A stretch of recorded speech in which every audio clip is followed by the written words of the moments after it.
Please. मैं इस अभिभाषण का समर्थन करता हूं। धन्यवाद, धन्यवाद। माननीय राकेश सिन्हा, आपकी बात। उपसभापति महोदय, संसदीय जनतंत्र में एक अवसर होता है कि महामहिम राष्ट्रपति जी के अभिभाषण पर हम एक आम सहमति की ओर संवाद को स्थापित करें।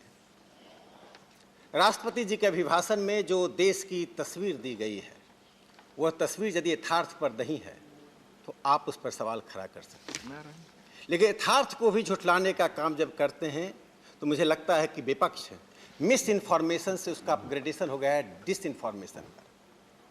सदन में बैठकर आप देश के लोगों को बरगलाने का काम ना कीजिए। अमृत महोत्सव मना रहे हैं, मैं उस विषय पर जाना नहीं चाहता था, लेकिन माननीय आनंद शर्मा जी ने, उसके पहले विपक्ष के नेता खड़से जी ने, उसके पहले दिग्विजय सिंह जी ने अमृत महोत्सव की चर्चा करते हुए देश के कुछ महापुरुषों का नाम लिया और हम पे कहा कि आपको याद आ रहे हैं। तो मैं इतिहास के उन पिटारों को खोलना चाहता हूं जिन पिटारों को मार्क्सवादी नेहरूवादी इतिहासकारों ने बंद करके रखा था। उपसभापति महोदय, 10 मार्च 1965 का दिन था। लोकसभा में एचबी कामत, प्रकाश वीर शास्त्री दोनों ही संविधान सभा के सदस्य थे और लोकसभा के सदस्य थे। उन सहित 16 सदस्यों ने एक सवाल खड़ा किया। यह सवाल देश को जानना चाहिए, देश के लिए बहुत ही महत्वपूर्ण पक्ष है। चूंकि जो हेजेमनी हिस्ट्री में स्थापित की गई थी, उसका काउंटर हेजेमनी रचनात्मक रूप से कैसे शुरू हो रहा है, यह इसका दास्तान बताता है। 10 मार्च 1965 के 16 सदस्यों के सवाल में था कि देश की राजधानी दिल्ली में महात्मा गांधी और सुभाष चंद्र बोस के स्टैच्यू को लगाने के लिए सरकार ने क्या फैसला किया है। उस वक्त के गृह मंत्री गुलजारी लाल नंदा जी ने उसका जवाब देते हुए कहा कि हमने महात्मा गांधी के स्टैच्यू को लगाने का फैसला किया। एनजी रंगा जी, हम सब जानते हैं कि संसदीय जनतंत्र में और स्वतंत्रता संग्राम में उनका क्या महत्व रहा है। एनजी रंगा जी उस पर उठे, उन्होंने जो 3 पंक्ति कहा वह देश को सुनना चाहिए। What about other name? It is so unspeakable that the honorable minister is not prepared to mouth it. वो दूसरे नाम के बारे में क्या है? क्या वह नाम बोलने लायक भी नहीं है कि ऑनरेबल होम मिनिस्टर उस नाम को ले भी नहीं रहे? और अंतिम पंक्ति जो उन्होंने कही, जिस पंक्ति का उत्तर प्रधानमंत्री नरेंद्र मोदी जी ने 23 जनवरी 2022 को दिया। उन्होंने पूछा, what is the big idea? सरकार से पूछा कि बोस का नाम नहीं लेने के पीछे बड़े विचार क्या हैं। एक और बात कही आनंद शर्मा जी ने भी कही थी कि सुभाष चंद्र बोस 2 कांग्रेस के अध्यक्ष रहे। हरिपुरा कांग्रेस में 1938 में जीत कर आए, 1939 में त्रिपुरी कांग्रेस में जीत कर गए। तो एक घटना का जिक्र करना चाहता हूं। इतिहास दुधारी तलवार होती है। यदि इतिहास के साथ आप चलते हैं, यथार्थ के साथ चलते हैं, तो इतिहास आपको संबल देता है। यदि इतिहास को आप झुठलाते हैं, दुष्प्रचार का सहारा लेते हैं, तो इतिहास आपके खिलाफ ही हथियार बन जाता है। द सर्वेंट ऑफ इंडिया जो पुणे से प्रकाशित होती थी, जिसको शुरू गोखले जी ने किया था, उस अखबार को मैं कोट करता हूं। 1939 में त्रिपुरी कांग्रेस में सुभाष चंद्र बोस बीमारी के बावजूद पहुंचे। उनकी बहुत बीमारी थी, अस्पताल में भर्ती थे। द सर्वेंट ऑफ इंडिया ने लिखा कि उनको मंच पर जाने से एक बड़ी संख्या के डेलीगेट्स ने रोका। क्या कहकर रोका? रोकना महत्वपूर्ण नहीं था। उपसभापति महोदय, इतिहास की ऐसी घटना है जो इतिहास की पुस्तकों में आना चाहिए, हमारी नई पीढ़ी को जानना चाहिए। उन डेलीगेट्स ने पूछा कि ये 104 डिग्री फीवर की जो बात कही जाए, ये झूठ है। और मुंबई के उसमें के हेल्थ मिनिस्टर डॉक्टर थे। डेलीगेट्स के डिमांड पर सुभाष चंद्र बोस के डेलीगेट्स के सामने उसकी बुखार को चेक किया गया, फीवर चेक किया गया, और जब उन्होंने घोषणा की स्टेज से कि सुभाष चंद्र बोस को 104 डिग्री फीवर है, तब स्टेज पर गए। जिस सुभाष चंद्र बोस का नाम ले रहे हैं, मैं बाकी बातें नहीं कहना चाहता हूं कि त्रिपुरी कांग्रेस में उन्होंने क्यों इस्तीफा दिया, लेकिन 23 जनवरी 2022 को जब इंडिया गेट में सुभाष चंद्र बोस की प्रतिमा को प्रधानमंत्री नरेंद्र मोदी जी ने लगाया, तो सिर्फ एक प्रतिमा नहीं है। हम किसी के इतिहास में किसी को छोटा नहीं कर रहे हैं, हम इतिहास को सर्वसमावेशी बना रहे हैं, और यह सर्वसमावेशी आपको पसंद नहीं है। उपसभापति महोदय, मैं जर्मनी की एक घटना बताना चाहता हूं। हम सब जानते हैं कि बिस्मार्क पर्शिया के थे और जर्मनी के फादर माने जाते, फाउंडर ऑफ जर्मनी माने जाते।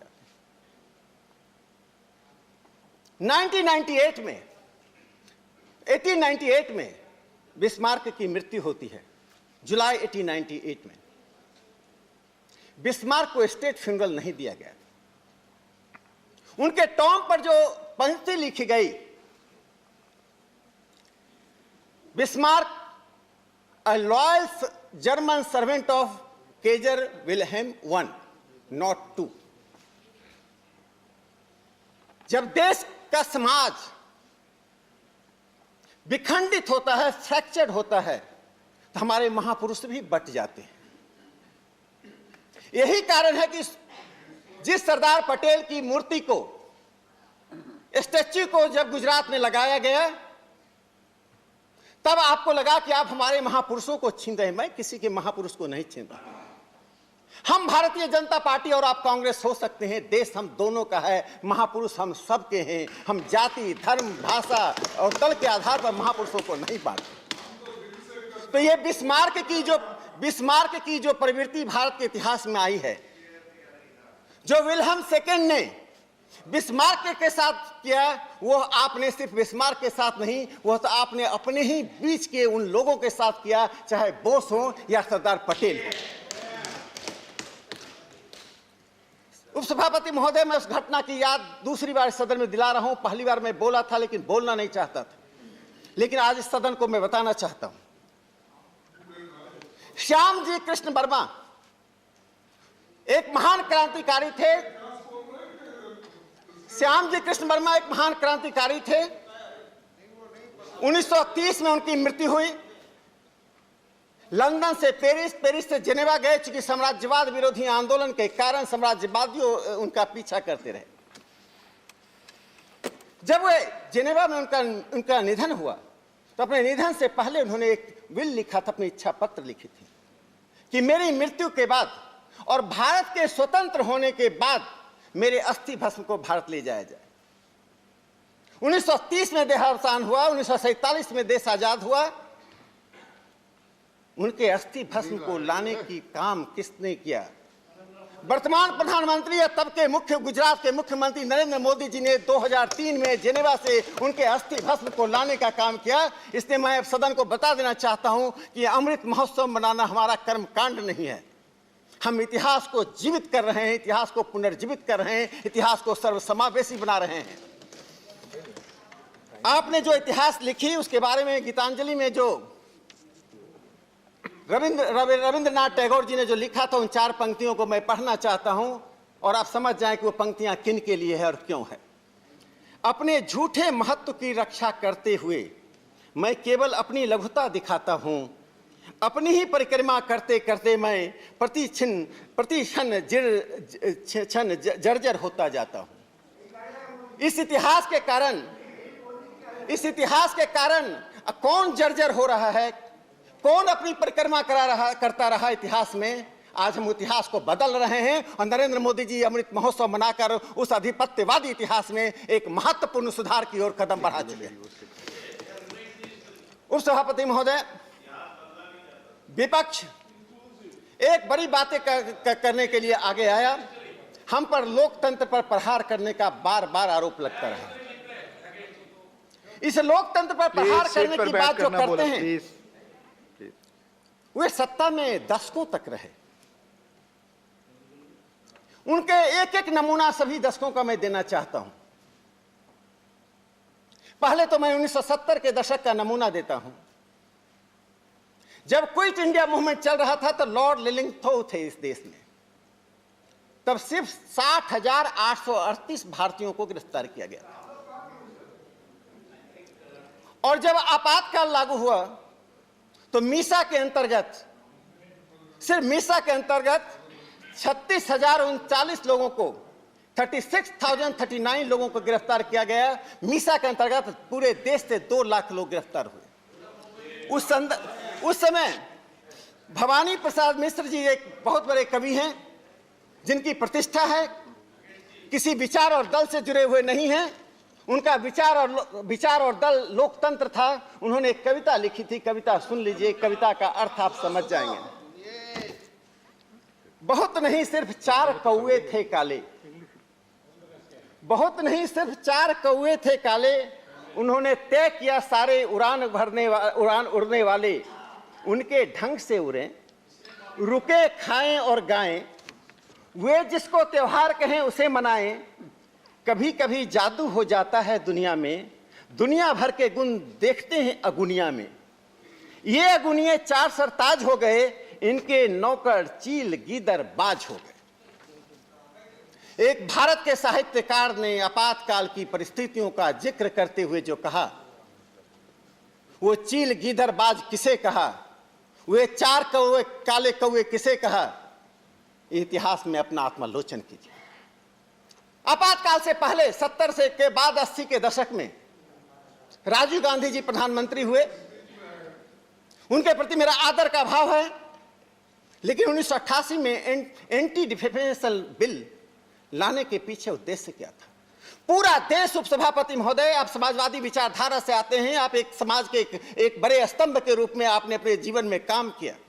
संभवतः 1988 में आपने भी उसके खिलाफ आवाज उठाई थी, उठाई ही होगी। इस देश एक साथ खड़ा हो गया। एंटी डिफेमेशन लॉ के द्वारा हिंदुस्तान के तमाम प्रेस को एक पिंजरे में बंद करने की साजिश थी। उसी दौरान बिहार में मुख्यमंत्री जब जगन्नाथ मिश्रा जी थे तो उन्होंने बिहार प्रेस बिल लाने का काम किया। दोनों को भारत की जनता ने अपनी ताकत से बाध्य कर दिया सरकार को वापस लेने के लिए। 80 के दशक के पहले 60 के दशक में जब आप थे, गौहत्या विरोधी आंदोलन चल रहा था। गौहत्या विरोधी आंदोलन के समय में शंकराचार्य स्वामी, प्लीज सीट पर बैठ कर ना बोले प्लीज। माननीय एलओपी कुछ कहना चाहते हैं? राकेश जी, माननीय एलओपी। इंटरफियर नहीं होना चाहता था, प्लीज। मैं इंटरफियर नहीं होना चाहता था, तो मैं ये सुनना चाहता था कि प्रेसिडेंट ऑफ इंडिया के अभिभाषण पर वो रोशनी डालेंगे, लेकिन मुझे ये मालूम नहीं था कि कांग्रेस का इतिहास पढ़ के ये सेमिनार में बोले जैसा यहाँ बोलेंगे। उसके लिए हम उत्तर देंगे अलग से। और आपने ये क्या किया है, आपकी सरकार क्या की है, उसके बारे में बोलिए। जहां तक आपने वल्लभ भाई पटेल की बात की, सबसे पहले अगर स्टैचू लगाई, हम गुलबर्गा में लगाई है, पूछिए यहाँ पर। सुनिए, देखिए साहब, मैं अगर व्यक्तिगत जाएंगे, अगर बहुत इनको ध्यान है तो हमारे कहीं अगर कॉन्फ्रेंस होते हैं तो उस सेमिनार में बुलाएंगे इनको, वहां पर ये अपना लेक्चर दे। मेरा सभी माननीय सदस्यों से आग्रह है कि बोलते वक्त आप ध्यान रखें और एक दूसरे को धैर्य से सुने और वैसा ही बोलें जो एक दूसरे की बात सुनने का आप में क्षमता है। प्लीज देखिए, उपसभापति महोदय, राकेश जी, मैंने 50 और 60 के दशकों का लोकसभा और राज्यसभा का पूरा विमर्श पढ़ा है। एक से एक आलोचनाएं हुई है, किसी ने एक पर आवाज नहीं उठाई है। संसदीय जनतंत्र में सदस्य को अपने अनुसार बोलने का मौका अवसर होता है, कृपया उसका गला मत घोटिए। आपको आदत है संसदीय जनतंत्र का गला घोटने का, सदन से बाहर और सदन के भीतर। Please address the chair. Please आप चेयर को एड्रेस करिए, अपनी बात करिए। सभापति महोदय, विपक्ष के नेता ने और आनंद शर्मा जी दोनों ने चीन की बात कही थी। मैं थोड़ा सा प्रकाश डालना चाहता हूं। 2008 में कांग्रेस पार्टी के नेता राहुल गांधी और चीन में कम्युनिस्ट पार्टी के नेता शी जिनपिंग ने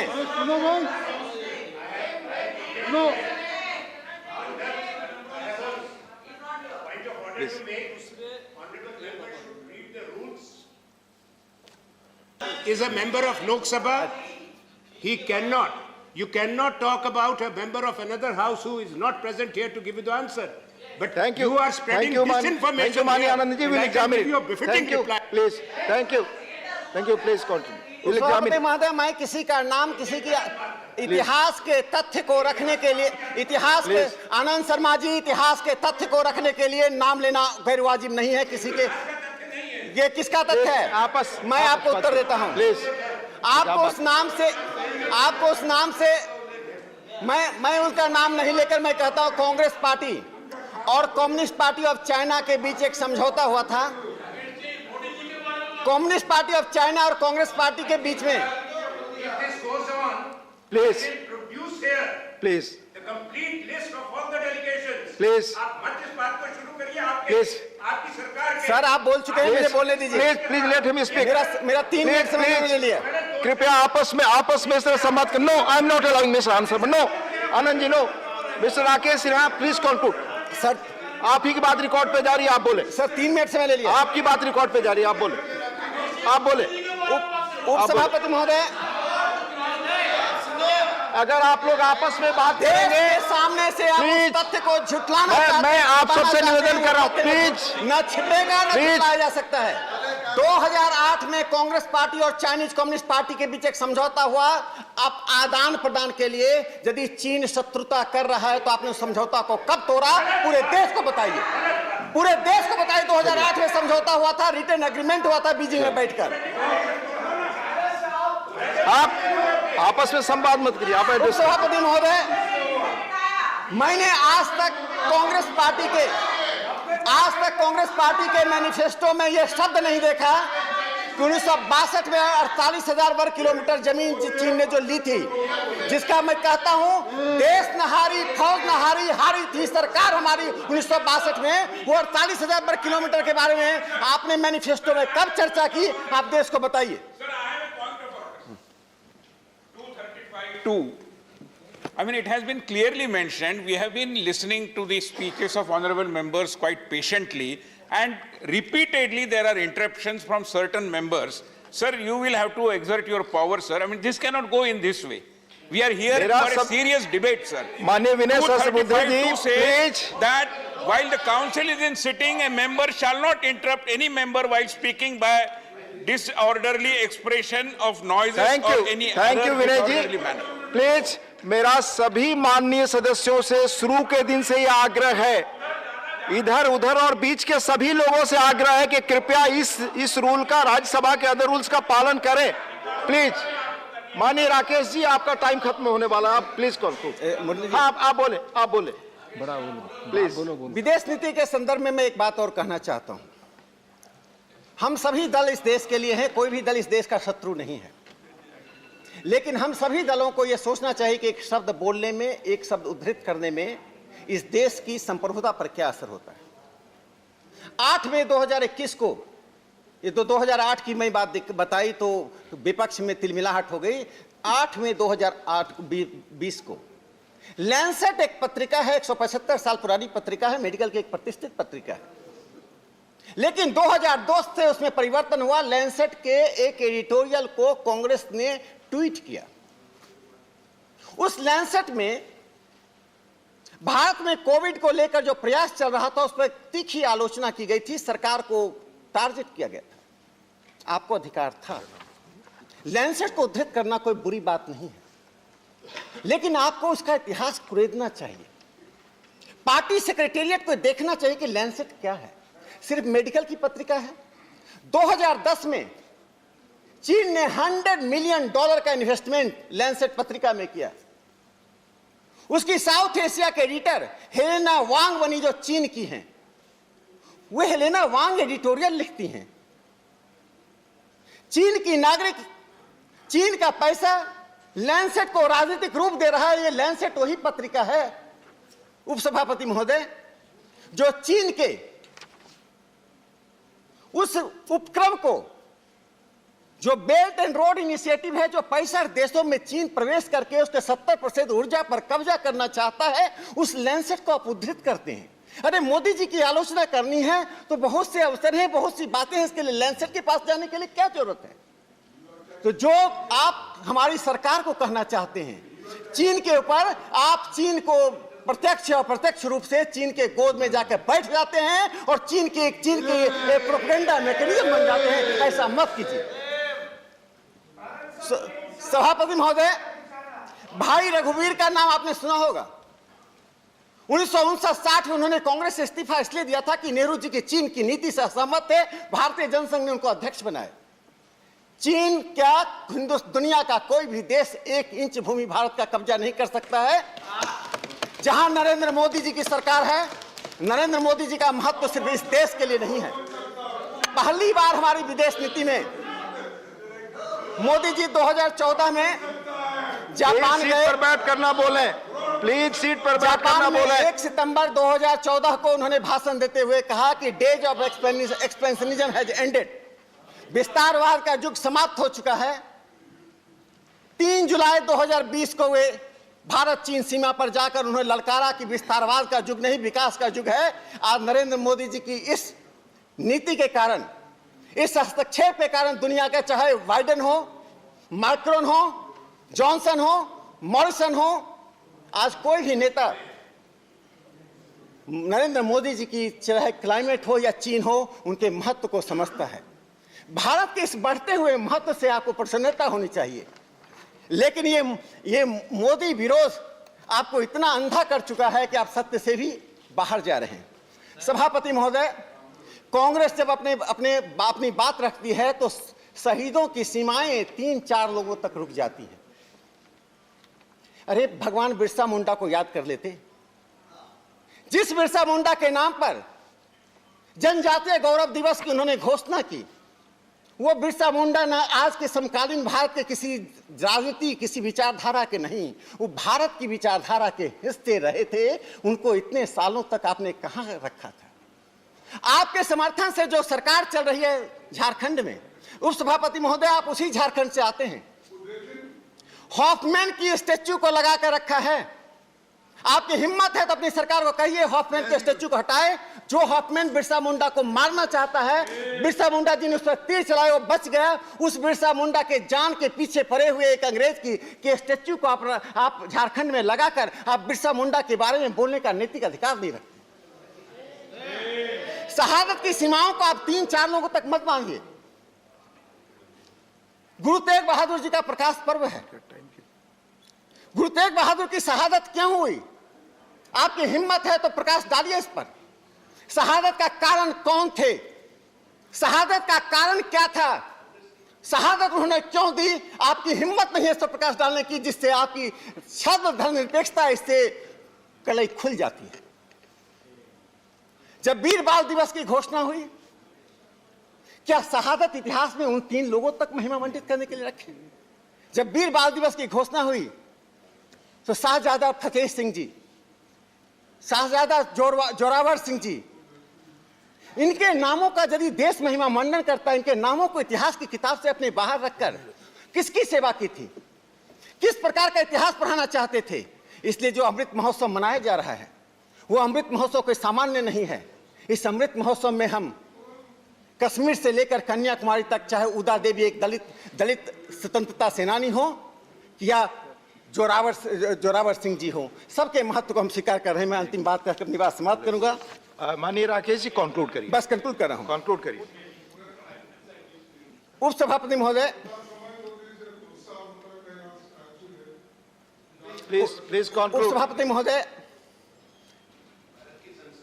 ये सब्सिडी से लेकर सड़क तक आप आंकड़े देख जाइए।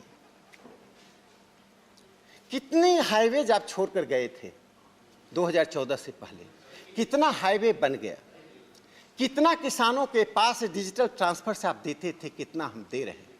तो हम जब मोदी जी कहते हैं सबका साथ, सबका विकास, सबका विश्वास, तो उसके पीछे जो 2 बातें हैं मैं बताना चाहता हूं कि एक तमिल कवि ने कहा था, यधुम ओरे एवरी रूम के लिए इसका every village is my village, every one is my relative, ये सबका साथ सबका विश्वास है। और नरेंद्र मोदी जी का जो विरोध 2001 से लगातार आप करते आ रहे हैं, क्या नहीं कहा, सदन हो या सदन से बाहर हो, चाहे महामहिम राष्ट्रपति का अभिभाषण हो या कोई सभा हो, जिन शब्दों का बड़े से लेकर छोटे नेता तक उपयोग करते हैं, लेकिन मोदी जी निवात निष्कंप मेव प्रदीपम, he is like steady flame in an airless place. आपके उन तरह की अत्यात्मक आलोचनाओं से कुछ बिगड़ता नहीं है। बस एक मिनट में समाप्त करता हूं। उस सभापति महोदय, संसदीय जनतंत्र में, इन parliamentary democracy, we are the people who constitute the nation. While constituting the nation, we are different ingredients of different color. That does not mean degrading the constitutional authorities. The way the presidential speech was degraded, the way he was questioned that someone has written, I know that inputs come, but you can't question that who has written his speech. Please This is genuinely degradation of the parliamentary democracy. Kindly don't do that. मैं अंत में एक छोटी सी कविता से अपनी बात को समाप्त करना चाहता हूं। प्लीज मैं एक छोटी सी कविता से अपनी बात समाप्त करना चाहता हूं, जो इंग्लिश में कविता नहीं मुझे आती है। प्लीज राकेश जी जल्द खत्म करें। दूसरे स्पीकर देखिए मैथिली शरण गुप्त ने कहा था, हम कहाँ थे, उन्होंने जो भाव कहा था मैं बताता हूं, where are we now, where would be we. आज सवाल ये उठता है कि देश को यदि आगे बढ़ना है तो इतिहास के उन तथ्यों को मत झुटलाइए। हम सबके लिए हैं, सबके साथ के लिए हैं, सबके प्रयास के लिए हैं। जितना ही आप गलत बोलेंगे उतना ही आप जर्जर होते जाएंगे, और जर्जर होते जा रहे हैं। इस देश में करप्शन और कमीशन इसलिए समाप्त हुआ कि कांग्रेस समाप्त हो रही है। कांग्रेस समाप्त होगी तो करप्शन और कमीशन भी समाप्त होगा। धन्यवाद।